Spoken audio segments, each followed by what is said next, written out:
Hi, I'm Bill McLaughlin, Editor-in-Chief of Furniture Today. Welcome to this week's edition of Frontline Friday. Coming up in Monday's paper and online right now is coverage from our leadership conference.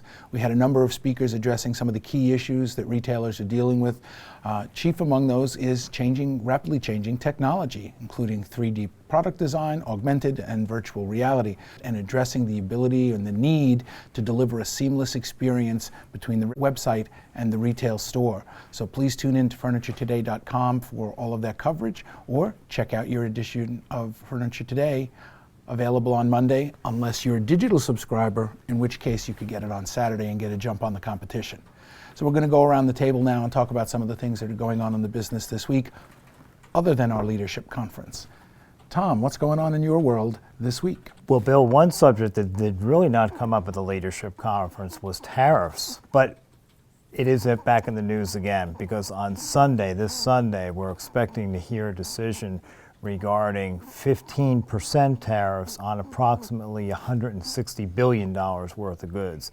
Now, in advance of that, we've started to kind of look through the product listing to see what is on there, and we haven't really seen any furniture at all to speak of. There are a couple of youth products like high chairs, bouncer seats, play yards, things of that nature, which the JPMA, Juvenile Product Manufacturers Association, has already voiced some concern about in the past, so we'll keep tabs on that. And there were a couple of mattress categories, inflatable mattresses, and also waterbed mattresses, which were on that list. So I think that's something to keep an eye on. So Ann, as I mentioned, technology was a very big topic at the leadership conference this year. It's also the subject of a column you have coming out on Monday. Tell us a little bit about what you were talking about.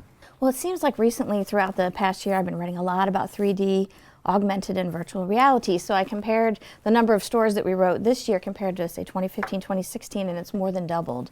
And so when you look at the pace of change, you may have heard this, but it took 50 years for the telephone to be used by 50 million people, and then it only took 12 years for the smartphone to be used by 50 million people, and so the pace of change has been accelerating. And so as we begin to use 3D, AR, and VR, by the end of the decade, it could be ubiquitous where everybody's using these technologies. And then over the recent Thanksgiving weekend, 39% of people purchased items on a smartphone, and 61% of people started on the smartphone and ended up in store.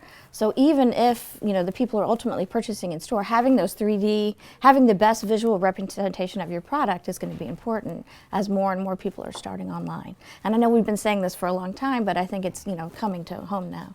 So it'll be interesting in 2020 to see where we go with that. Yeah, I heard on Cyber Monday that $3 billion was purchased on smartphones. So that number really, I think, is just starting its very rapid climb. Agreed. So you'll have lots to write about for the next year. Right, exactly. And you'll have lots to read.